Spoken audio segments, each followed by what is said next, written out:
ન્યૂઝમાં આગળ વાત કરીએ તો ગુજરાતના 6 શહેરોને વધુ સ્માર્ટ બનાવવા માટેની કવાયત તેજ કરવામાં આવી છે। અમદાવાદ સહિત 6 શહેરોને વધુ સ્માર્ટ સિટી બનાવાશે। સ્માર્ટ સિટી બનાવવા માટે રૂપિયા 11,000 કરોડથી વધુનો ખર્ચ કરાશે। સ્માર્ટ સિટી માટે રૂપિયા 239 કરોડ ખર્ચ થયો હોવાનું પણ તારણ સામે આવ્યું છે। 6 શહેરોને સ્માર્ટ સિટી બનાવવા માટે વડાપ્રધાન નરેન્દ્ર મોદીની કવાયત તેજ થઈ છે।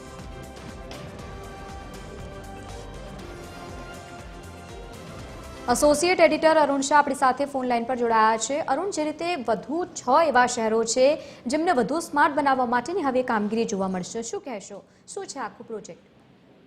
વડાપ્રધાન નરેન્દ્ર મોદીએ જે 2047 ને ખાસ કરીને સ્માર્ટ સિટીનું સ્વપ્ન પણ સેવ્યું છે ને તેમાં ખાસ કરીને ગુજરાતની જો વાત કરીએ તો ગુજરાતના 6 શહેરો અમદાવાદ, દાહોદ, ગાંધીનગર, રાજકોટ, સુરત અને વડોદરાનો સમાવેશ કરવામાં આવ્યો છે।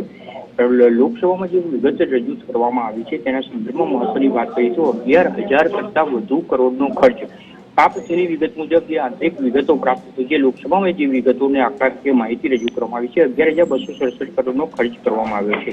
સૌથી મહત્વની વાત એ છે કે આમ છતાં પણ હજુ જ્યારે અમદાવાદ અને ગાંધીનગરની જો વાત કરીએ તો સ્માર્ટ સિટી બનાવવાનું જે વડાપ્રધાન નરેન્દ્ર મોદીનું સ્વપ્ન છે ને તે પૈકી કરોડો રૂપિયા પ્રાપ્ત થયેલી વિગત મુજબ અમદાવાદ અને ગાંધીનગર માટે લગભગ 239 કરોડ રૂપિયાની ફાળવણી કરવામાં આવી છે। પરંતુ હજુ સુધી તેના સંદર્ભમાં સ્માર્ટ સિટી કયા સંદર્ભમાં અને કેવી રીતે કામને કેટલું કામ થયું તેના સંદર્ભમાં માહિતી અપ્રાપ્ય છે। પરિણામે કહી શકાય કે વડાપ્રધાન નરેન્દ્ર મોદીનું સ્વપ્ન જો સાકાર કરવું અને સ્માર્ટ સિટીને સાકાર કરવું હોય તો તેની જે પણ રકમની ફાળવણી કરવામાં આવી છે તેના પ્રમાણમાં પૂરતો ખર્ચ તે પ્રમાણે થાય અને પરિણામ નગરજનોને તે પ્રમાણે સુવિધા પણ પ્રાપ્ય બને તે સ્માર્ટ સિટીનો મુખ્ય હેતુ રહેલો છે। ત્યારે તે સાર્થક ત્યારે જ થશે।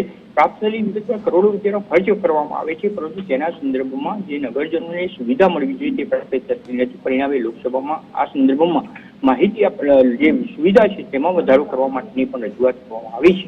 ત્યારે હવે પછી સ્માર્ટ સિટી ચોક્કસ સ્વપ્ન ક્યારે સાકાર થશે તેના સંદર્ભમાં કેવી રીતે એ રકમનો કરોડો રૂપિયાનો ખર્ચ કરવામાં આવે છે પરંતુ તેનો સુવિધા નગરજનોને મળશે કે કેમ તે એક યક્ષ પ્રશ્ન છે।